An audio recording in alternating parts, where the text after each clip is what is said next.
चप्पलहरू मैले नापचोप गरेँ है। अनि फाइनल लास्टमा चाहिँ मैले एउटा चप्पललाई मैले सेलेक्ट गरेँ। एकदमै राम्रो लाग्यो चाहिँ है।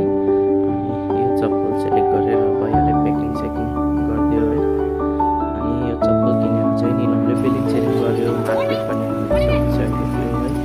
अनि हामीले चाहिँ बबल टी पिउने भनेर दुईजनाले हल्का फ्लेभरको बबल टी हामीले पिउनुले पिएर बस्दैछ है। एकदमै टेस्टी छ है बबल टी।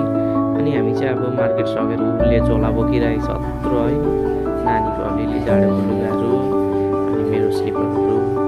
अब चाहिँ हामी यहाँ बर्गर अर्डर गरेर चाहिँ अब हाम्रो गाडीमा आइसकेको थियो, त्यही भएर हामीले गाडीमै प्याकिङ गरेर ल्यायो। अब चाहिँ हामी घर फर्केको अनि समय पनि धेरै भइसकेको थियो, भोक लाग्दै थियो है।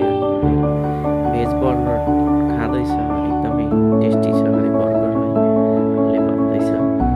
अनि अब हामी चाहिँ घरतर्फ लागेको, गुडगाउँतर्फ लागेको।